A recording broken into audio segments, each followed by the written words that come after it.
બધા જ અત્યારે 3 દિવસનું પારાયણ કરીને આવ્યા. 3 દિવસના પારાયણના અંદર સર્વમંગલ સ્વામીએ હરેક એંગલથી સમજાવવાની કોશિશ કરી. ભાઈ વાત કરી કે જ્યાં સુધી આપણું કામ ના થાય ત્યાં સુધી આપણને અંતર ઝાખું લાગે.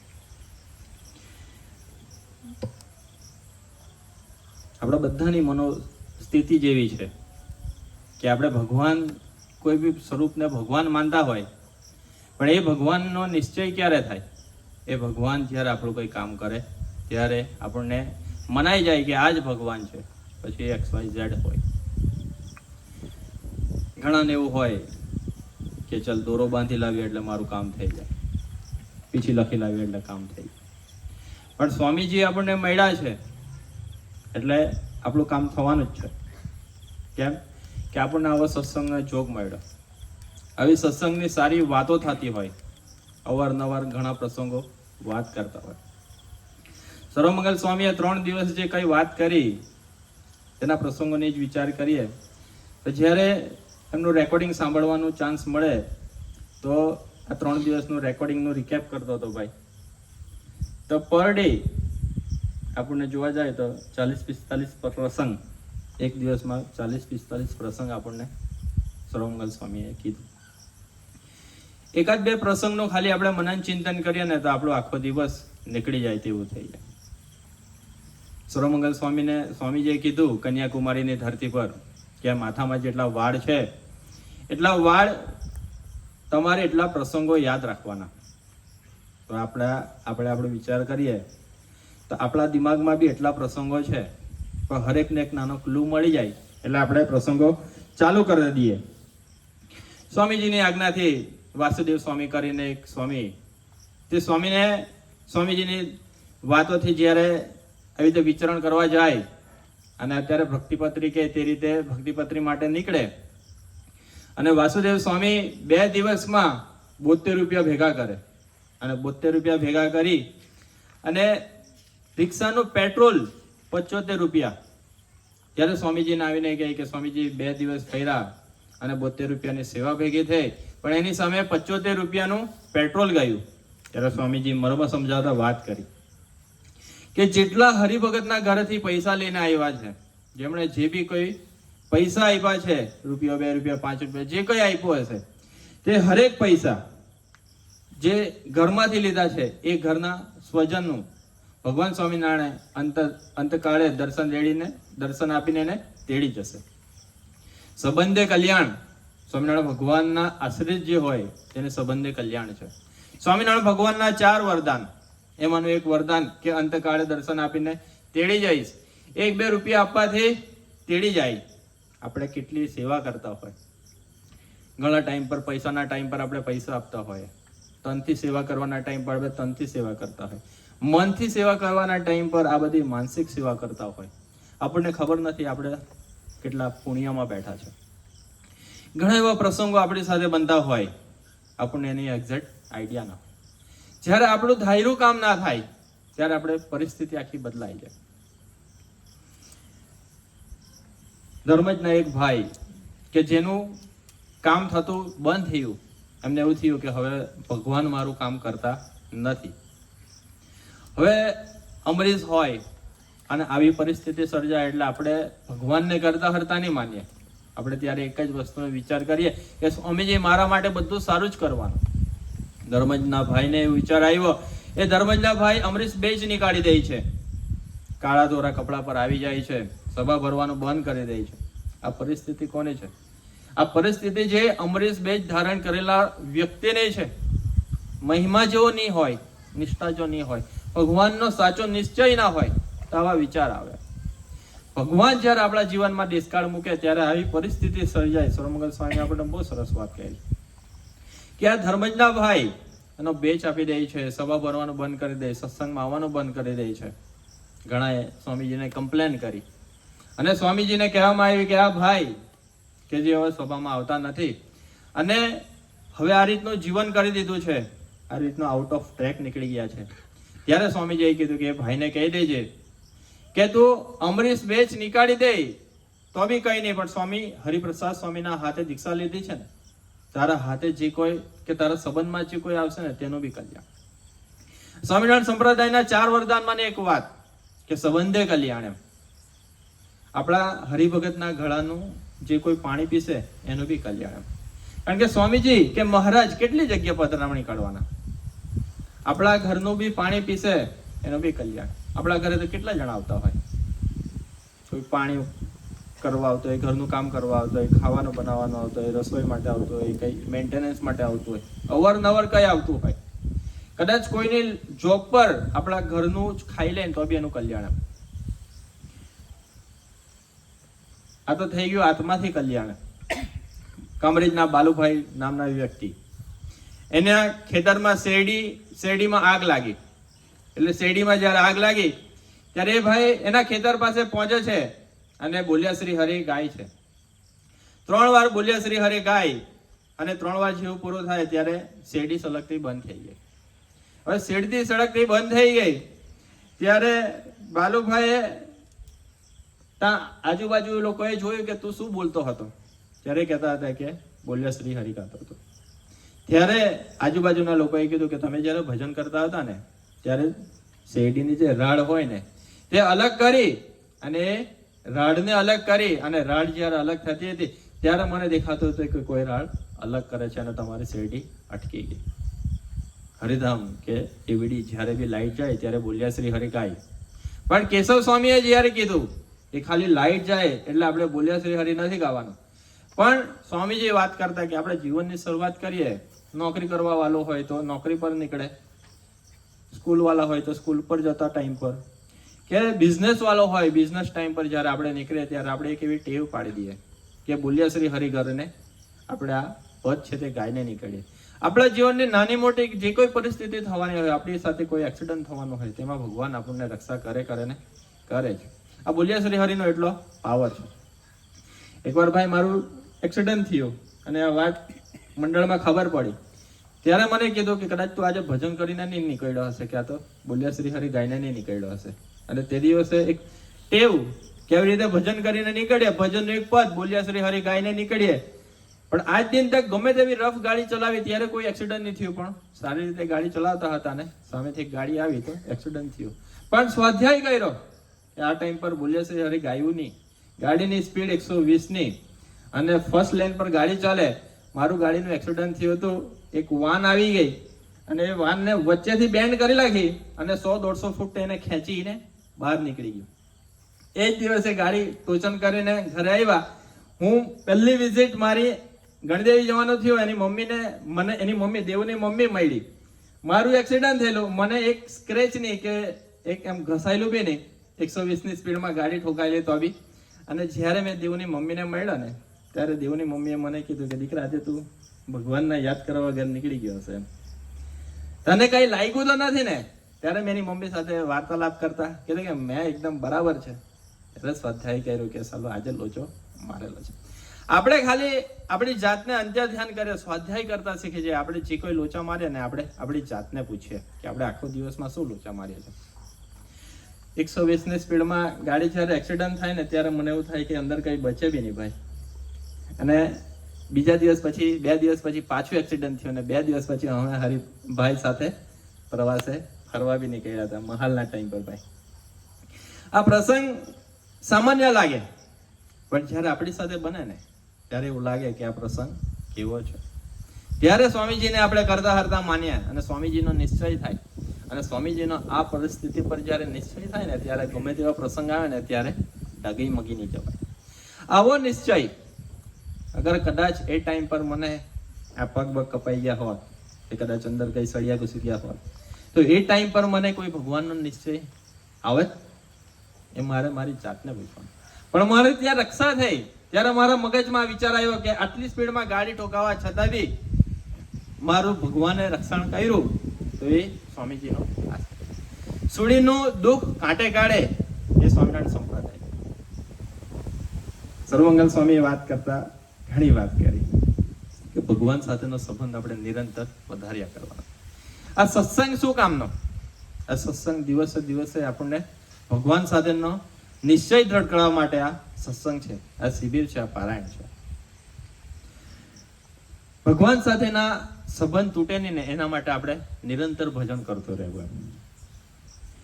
સુરતના એક ગોવિંદભાઈ ગુંગાણીનો પ્રસંગ. સ્વામીજી પોતાનું લાઈફનું જોવા જાય તો પોતાની લાઈફમાં આટલું બિઝી શેડ્યુલ, અને સ્વામીજીનું એવું કે એન્ડ ટાઈમ ઘણા પ્રસંગો કેન્સલ થઈ જાય.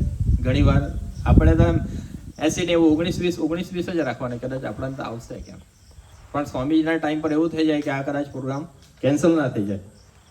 પણ ગોવિંદભાઈને એવું થયું, અને એ ટાઈમ પર ગોવિંદભાઈ બધા વીઆઈપી ને બોલાવી રાખ્યા. એક નામી વ્યક્તિ બધા વીઆઈપી ના ઘરમાં બોલાવ્યા હોય એટલે સ્વામીજી આવવાના છે, અને એન્ડ ટાઈમમાં સ્વામીજી નહીં આવે. 2-3 મહિના પછી પાછા સ્વામીજી એમના ઘરે પધારે છે. 2-3 મહિના તો જ્યારે પાછું જાય છે, અને જ્યારે સ્વામીજી એમની પાસે જાય છે ત્યારે સ્વામીજીને એ ભાઈ કહે છે કે અમને બહુ ખોટું લાગ્યું એમ. ત્યારે સ્વામીજીએ કીધું કે તમને ખોટું લાગ્યું ને તો કોઈ વાંધો નહીં, દુઃખી થઈ ગયા તો કોઈ વાંધો નહીં એમ, પણ આ દુઃખી જે થયા છે અને તમારું દુઃખ કાઢવા માટે અમને આ પ્રોગ્રામ કેન્સલ કર્યો. સ્વામીજી આવી નાની વાત આપણને કરી. સર્વંગ સ્વામી બહુ રમૂજની વાત કરતા કીધું કે આ વખતે તો અત્યારે તો આવા સ્ટેજ એવું છે, તો પહેલાના ટાઈમ પર કોઈ સ્ટેજ એવું હતા નહીં, અને સ્ટેજ એટલે કેવાય કે 2 ટેલર ભેગા કરી દે, એના પર ખુરશી મૂકી દે અને સ્ટેજ થઈ જાય. અત્યારે લેટેસ્ટ મેં કોઈ જગ્યાએ આ રીતનું એક સ્ટેજ જોયું એમ. જ્યારે આવી રીતના પ્રસંગો આપણે સાંભળીએ ને ત્યારે ભગવાન કઈ યુટ્યુબ પર એવી ગોઠવણ કરી આવે કે ભાઈ આવું સ્ટેજ બી દેખાય એમ. તો સ્ટેજમાં બી કઈ મજા નહીં હોય એવા સ્ટેજમાં, કારણ કે ટેલર બી કાટાયેલું હોય, વચ્ચે પેલા ફાલકા મારેલા હોય, ત્યાં વચ્ચે પિલર બી હોય, જે સામે દેખાવું જોઈએ તેવું દેખાય બી નહીં એમ. ઇમેજિન કરતો હતો કે એ લોકોની કેવી સ્થિતિ હશે, કારણ કે પિલર આમ સ્ટેજ બી કેવું છે, જ્યારે વક્તા કોઈ હોય ને ત્યારે સામે પબ્લિક બી એને જુએ, એને એવી માહોલ જોઈએ, એનો માહોલ ક્રિએટ થાય ને ત્યારે એને કઈ મજા બી આવે. તો 2 ટેલર પર આવી ખુરશી બેસીને જ્યારે ભજન કીર્તન સંધ્યા તો પછી સભા ભરાઈને બેસાતી હોય તો એ સભામાં કેવી મજા આવતી હોય, એટલી કઈ ફીલ નહીં આવે. પણ ભગવાને ભક્તિ કરાવી હોય ત્યારે બધી ફીલ કે બધા જ દિવ્ય તે પોતે મુકતા હોય.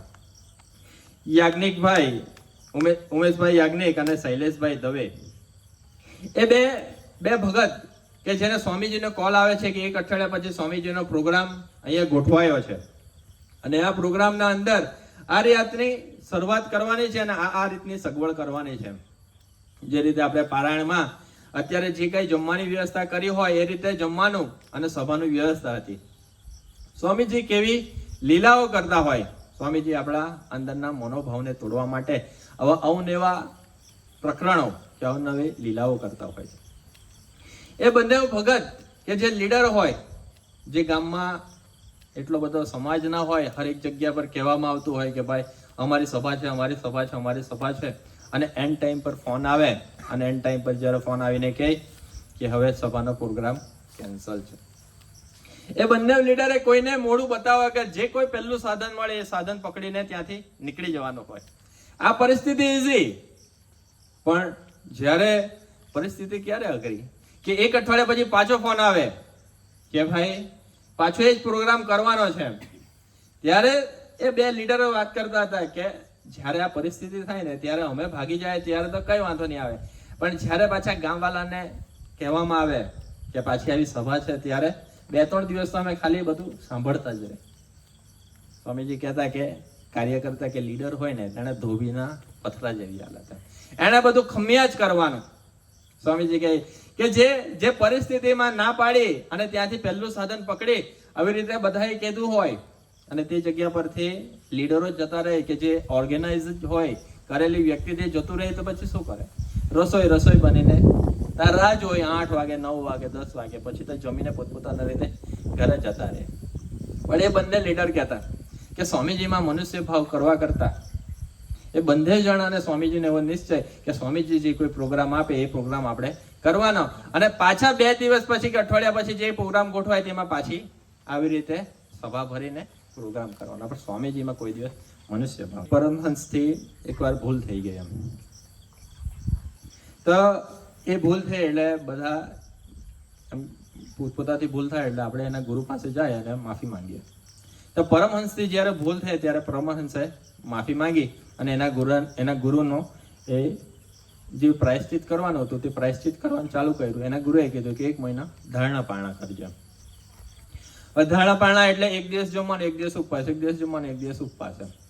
એટલે આ બધી જે પ્રક્રિયા આજુબાજુના લોકો જોતા હોય, કારણ કે આપણા ગામમાં આપણે દારૂ પીતા હોય ને અને કદાચ ચોતરા પર દારૂ પીને ટૂન થઈ રહેતા હોય ત્યારે આપણે કોઈ નોટિસ નહીં કરીએ, પણ આ સભામાં મેં દારૂ પીને આવું અને સુધરેલો હોય ત્યારે તરત જ નોટિસ કરીને મને કહી દે કે કેમ તારા સ્વામીજી તો તને દારૂ પીવાની છૂટ આપે. અરે ભાઈ, મેં આજ દિન તક દારૂ પીધો, 2 સભાથી આવતો છું સભામાં, અને કદાચ પરિસ્થિતિ એવું હોય કે દારૂ પીને આવ્યા હોય તે છતાં બી આપણે તો એક સારું કામ માટે કે ભાઈ દારૂ છૂટી જાય એમ બાને આવે, પણ આવું કોઈ કૃત્ય કરીએ ને ત્યારે લોકો આપણને બહુ નોટિસ કરે. એ પરમહંસને જ્યારે નોટિસ કરવાનું ચાલુ કર્યું ત્યારે એ પરમહંસ પાસે સ્વામીજી પાસે જાય છે, મહારાજ પાસે જાય છે, અને પરમહંસો જે ધારણા પારણા કરે છે, જે 2 જણા કમ્પ્લેન કરવા જાય છે ત્યારે એ પરમહંસે જેને સજા આપી હતી કે ધારણા પારણાની, ત્યારે સ્વામીજી એને મહારાજ બોલાવે છે અને પેલા 2 જે કમ્પ્લેન કરવા આવ્યા ત્યારે કીધું કે તમારે 2એ હવે સજા ભોગવવાની, તમારે 1 મહિનો ધારણા પારણા કરવાના છે, હવે તારી સજા માફ. આવી જ સેમ પરિસ્થિતિ કે એક ભાઈ સદાવ્રત ચલાવતો હતો, પોતપોતાના રીતે જે કંઈ અનાજ જુએ તે આપે, જેને જે રીતની પરિસ્થિતિ હોય તે રીતની. હવે સમડી ઉપરથી જતી હતી મરેલા સાપને લઈને. હવે જ્યારે ઉપરથી સાપ લઈને જાય ત્યારે સાપના મોઢામાંથી ઝેર નીચે પડે અને એ ઝેરનું ટીપું અનાજના જે ભંડારું કે અનાજનું જે મૂકેલો હોય વાસણ તેમાં પડે. હવે સદાવ્રત ચાલતું હોય એટલે જેને જે રીતનું શાક જોતું હોય, કઠોળ જોતું હોય તે રીતનું કઠોળ લઈને જાય છે, અને એ કઠોળ જ્યારે લઈને જાય ત્યારે જે સાપનું ઝેર, મરેલા સાપનું ઝેર અનાજમાં પડે. અનાજ ખાઈને જે વ્યક્તિ મર્યો હોય તે વ્યક્તિ હવે ગુનો કોના હાથમાં લખવાનો? ત્યારે સમડી તેની રીતે પોતાનો ખોરાક ખાવા માટે પોતાનો મરેલા સાપને લઈ જતો હતો. સાપ તો પોતે મરી ચૂકેલો હતો. સમડી એનું ભોજન લેતું હતું. પેલો બ્રાહ્મણ સદાવ્રત ચલાવતો હતો. જે વ્યક્તિ ખાનાર હતો એ તો અજાણ્યા રીતે ખાઈને મર્યો. તો ઉપર બી કોર્ટ કે ભાઈ હવે આ ગુનો કોનામાં લખવાનો? તો ગુનો લખવા માટે બી આપણે તો ત્યાં વિધાતા હોય ને, એમ જે લખતા હોય કે ભાઈ આ કોને ગુનો, એકાઉન્ટ કે જે આ ગુનો કોના ખાતામાં લખવાના એમ. એટલે ત્યારે કીધું કે ભાઈ આ કેસ જરાક વિચિત્ર ટાઈપનો છે, આને પેન્ડિંગ રાખો, 2 દિવસ રાહ રાખો. એટલે ત્યાં સદાવ્રત જ ચાલતું જ હોય. માણસ મરી જાય તો શું થઈ ગયું? ગાડી પર એક્સિડન્ટ થઈ ગયું તો આપણે ગાડી ચલાવવાનું થોડું બંધ કરી દઈએ કે ગાડી વેચાવાની થોડી બંધ થઈ જાય કે ભાઈ ગાડીનો એક્સિડન્ટ થાય. એટલે સદાવ્રત પાસે એક બીજો ભાગ આવ્યો અને ત્યાં એક ડોસી બેસેલી હતી, અને એ ડોસીએ કીધું કે ભાઈ અહીંયા કોઈ જગ્યાએ સદાવ્રત ચાલે છે એવું મેં સાંભળ્યું છે. ત્યારે પેલી ડોસી બા કહે કે સદાવ્રત ત્યાં ચાલે છે, ત્યાં તને અનાજ મળશે, અને એ તને અનાજ ત્યાંથી મળશે, તું અનાજ લઈ જા અને તું બી મરી જા. કારણ કે થોડા દિવસ પહેલા ત્યાં એક વ્યક્તિ અનાજ લઈને મર્યો હતો, આ અનાજનું ખાશે તું બી મરી જશે. ત્યારે સ્વામીજી ત્યારે તે અકાઉન્ટન્ટ લખનાર કીધું કે ભાઈ તું આ બધું પાપ આના ખાતામાં નાખી દે, કારણ કે આ પાળા પંચાયત કરવામાંથી ઉપર નથી આવતી. આપણે આપણી રીતે બચાવવા માટે, આપણી જાતને બચાવવા માટે સ્વામીજી ઘણી વાર કહેતા કે આપણે કોઈના અભાવ અવગુણમાં નહીં પડીએ. સ્વામીજી પાસે એક ભગત ગયા કે સ્વામીજી મને આ સાધુનો બહુ અભાવ આવે છે, પ્રભુ સ્વામીનો બહુ અભાવ આવે છે. સ્વામીજીએ કીધું કે સાધુ હરિપ્રસાદના 1000 અભાવ આવશે ને તે ચાલશે, પણ પ્રભુ સ્વામીનો એક અભાવ આવશે ને તો તારા મોક્ષના દ્વાર બંધ થઈ જશે. આ જે આપણને ગુરુ મળ્યા છે, આપણને ગુરુ એમ ફ્રીમાં મળી ગયા ને એટલે આપણને એની વેલ્યુ નથી. કોઈ બી વસ્તુ જ્યારે દીકરાઓ ભણવા જાય, ઘણી મહેનત કરે, 80% લાવે, 90% લાવે, 100% લાવે.